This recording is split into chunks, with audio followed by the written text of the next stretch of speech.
prepare yourselves because today we are working on an advanced quilt from unboxing to finishing the first set of blocks, which I'm really excited to take you through that journey and all of the ups and downs. So let's get into it. Hi everyone, welcome to Edie's Craft Room. I'm Hannah Catherine Brand. Thank you so much for joining me today as we jump into a brand new quilt, which I am so excited about. And I know I'm going back on my word of starting any new quilts, but this one is just so good. So we are working on Alaska by Laundry Basket Quilts. This is the large quilt and it finishes at 92.5 inches by 92.5 inches. This is a lot of fun, and so I'm not going to waste any more time just chatting with me in the frame. Let's get into the amazing pieces that make up Alaska and watch as I work through the first set of blocks. I got this exciting box in the mail and I have to admit I did go ahead and open it, but I wanted to formally unbox it with you all. So I kept everything exactly as it came so we could do that together. So let's get into the good stuff. First of all, I saw this and I'm just sharing it with you all. This is probably not something that I am going to do, but it is so tempting. I'm pretty biased against cruises. That is just not my idea of a good time. But you know what? This one might be the thing that gets me to try it. I don't know. It's 2026, so I have some time to think about it, I think, but this looks like a lot of fun. So I just wanted to share that with you. And then I got this little thank you note with an upcoming sneak peek at a block of the month, and this is just so beautiful. I love Adidas designs. They just really speak to me. So there is that. Okay, here we go. So I ordered the template set for the Alaska large quilt from Laundry Basket Quilts. So we'll open this up in just a minute. Let me go through everything first. And then I got some backing. I will take this out of the packaging so you can see it better, but this is a 108. Oh, look, it's already coming out.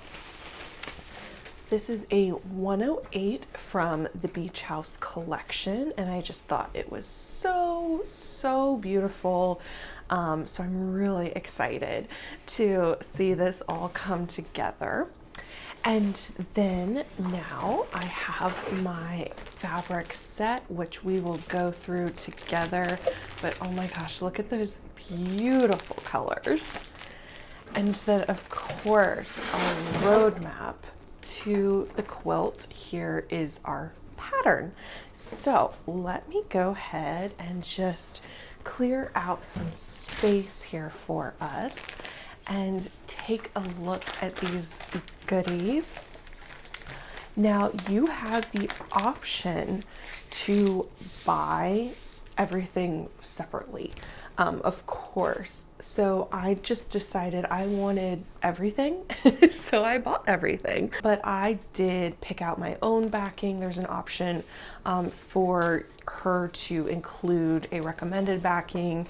I have very strong opinions, and so I decided to pick up my own. But this is the Alaska pattern, and it comes as just individual papers.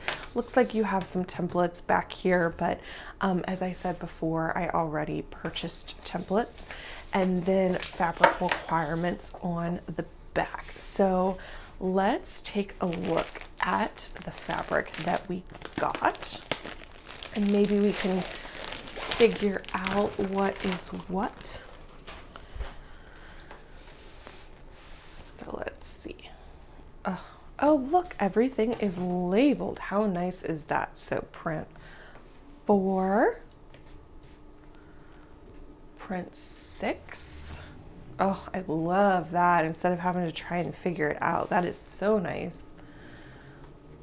Print 5, which is very similar to our backing fabric. It's a little different of a tone.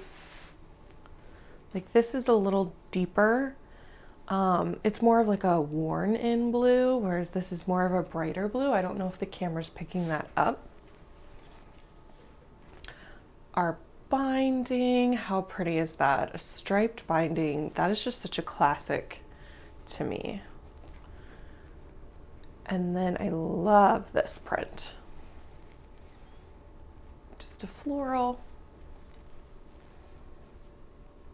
I love how down to earth yet regal this collection is.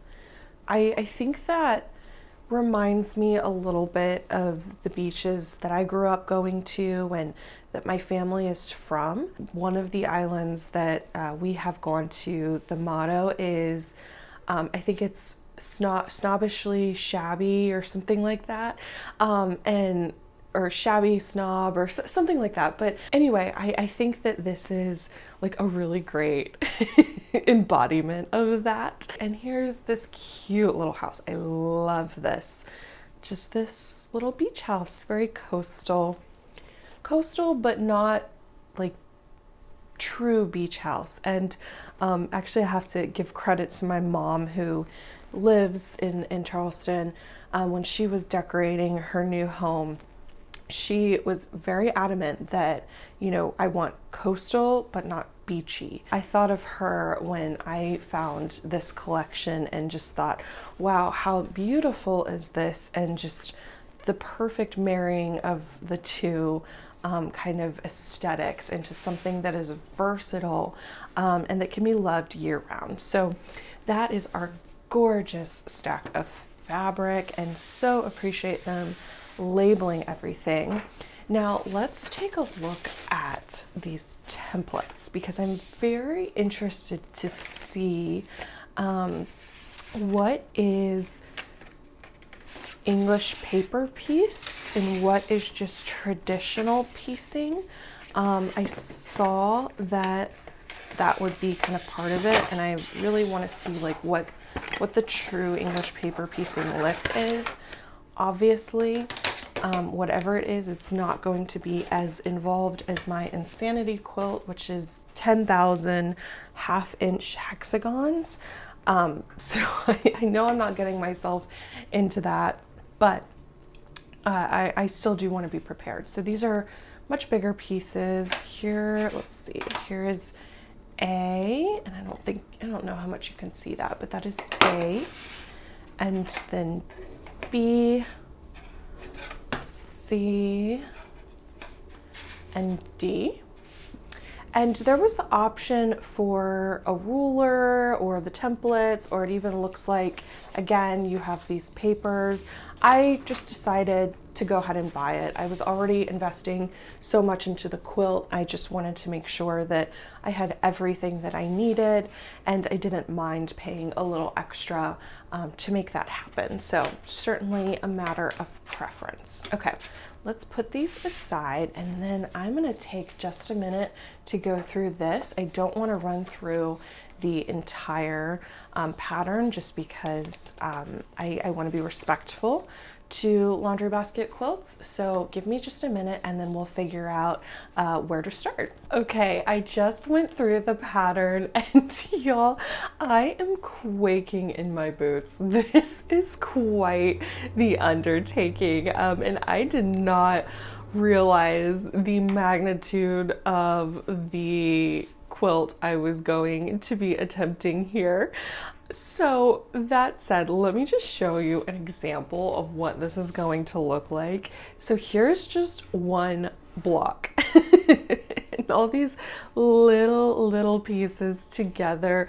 Again, they're not half-inch hexagons, so that's an improvement, but this is really scaring me.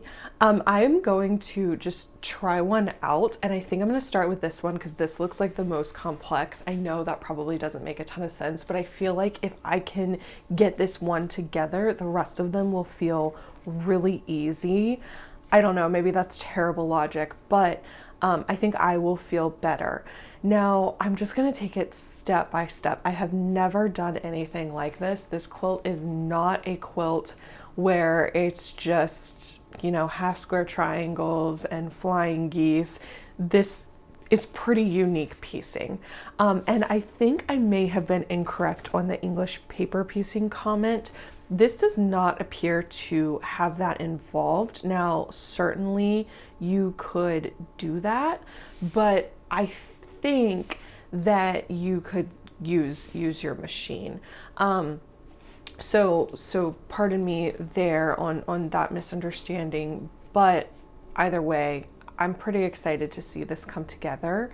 So we will just try it out and get started with some cutting and pressing and see if we can tackle one of these blocks.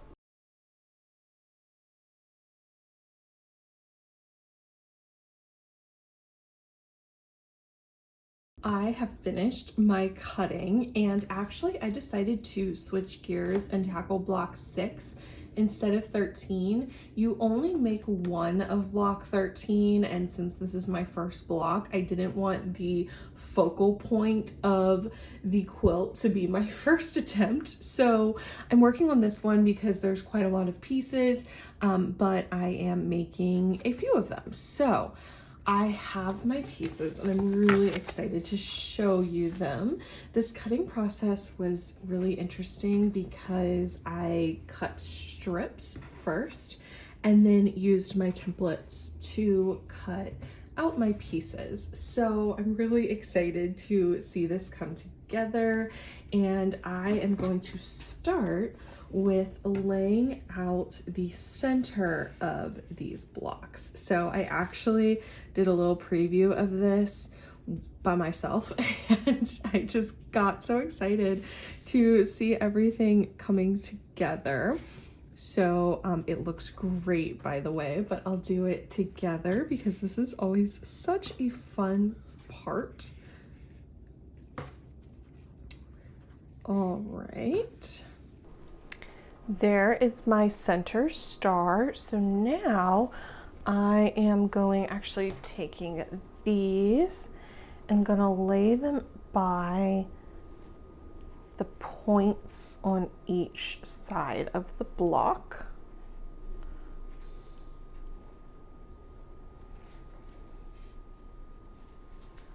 I think these pieces are a little bit bigger than I was afraid of.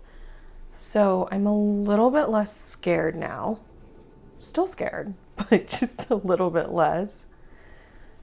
And then now we have the contrast,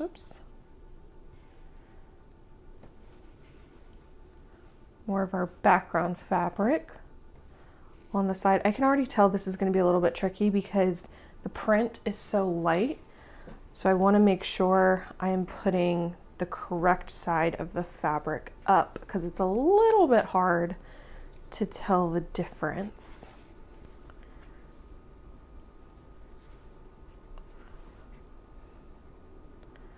Okay, there we go. And then we have our corner pieces. So those will go right there. Oh, this block is so beautiful already, and it's not even together.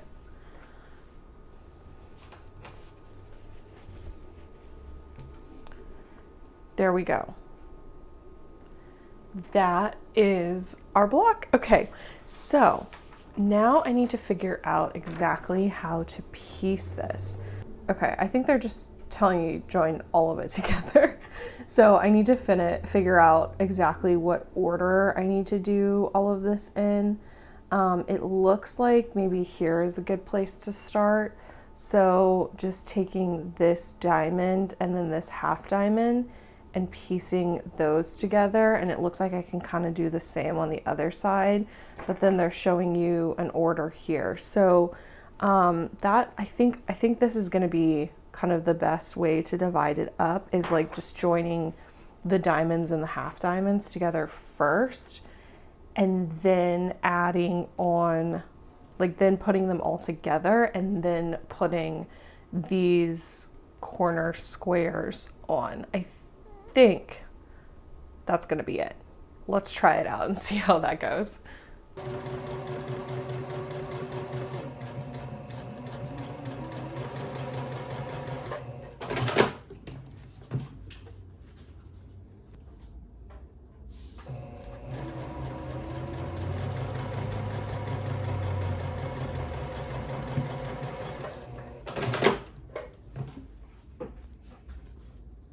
I had to take a break from my piecing because y'all, my Aliso iron stopped working. It would not heat up. It was turning on. I looked all throughout the internet on troubleshooting and trying to get it to work, but it is just not a happy camper right now. So I went to my Target. Thankfully, I have one within walking distance, and picked up this Black & Decker iron. Thankfully, it saved the day and I was able to press my blocks, which are turning out great. I have completed this block and I am really excited about the way it came out. I have done 3 of the 4. I will probably go back and do the 4th one at a later time, just because I was at a really good stopping point for the day. And so I'm going to take advantage of that. Now, this is not an easy quilt. It is really tough. The cutting, you know, definitely takes more time because you're not just strip piecing. And then these little guys are not too terrible to work with, but then getting everything to line up is challenging. So actually the way that you join the block is through this seam right here, and accuracy is everything with this block. So take your time if you're attempting this. Learn from my mistakes. I truly had to go in and seam rip many times on my first block. I think it might have been this one, which is a little puffy, but I finally, I think, got it to a good point where I am matching up my intersections fairly well as that center seam. And then when I went to square up, there wasn't a ton to trim off, so that was good, because the first block I did was looking pretty wonky. So I'm hoping that some of these errors, or just not errors, but imperfections, I guess, are going to quilt out a little bit. Here's a good example of one. I think that that will be fine when I get everything together, and with the batting and the quilting and everything, I think it will be okay. So I am really exhausted after making these, I'm not gonna lie. I'm pretty excited to get to the rest of them though, because this is a really beautiful quilt. And I think it's just going to look incredible when everything is complete. So now taking a look here, it looks like, these are going to be how these blocks sit in the quilt. So these 4 corners here, and I'm really happy I didn't attempt that first block here. This wasn't my first one. Now looking at it and having that experience, I think this was a good starting point. So hopefully some of these other blocks feel a little bit easier. And I've done the hard stuff, and the good thing about this, and I guess the bad thing about it too, is that I only have to do it once. So I've had some good experience, and now I will get to move on to some other types of blocks. Quick little review on this iron. I actually really like it. I think I paid $17, $18 for it at my local Target, and I live in the city, so those sorts of stores are typically more expensive than more suburban stores, but I actually enjoyed this. It doesn't glide as well as my Aliso does. Like, I get a little bit more resistance for it with it, and I'm definitely having to kind of retrain myself to sit it up as opposed to being able to leave it down like with the Aliso. So I think I burned my mat a little bit, but obviously I've done that before. So yeah, I really like it. It doesn't get as hot as the Aliso, but I think my blocks were still looking good and laying flat. So I don't know, maybe it wasn't the worst thing in the world that I got to, you know, discover a cheaper option. I've heard from people before that they say like their old Black & Decker or other brands of irons that they've gotten 20 plus years ago are still working really well. I don't use steam, so I don't even put water into my my iron, so that's why I didn't opt for the more expensive version that had the different steam options. So that's not important to me. But anyway, just wanted to let you know that this was not the worst thing that could happen when making this quilt. As always, thank you so much for watching. It is a pleasure to have you. I appreciate all of your tips and tricks that you leave in the comment section below, especially as I wade into the waters of advanced quilting, or at least this, in my opinion, is advanced quilting for my level. So any advice you have to offer, I welcome with gratitude. Thank you for watching, and until next time, happy quilting. Bye-bye.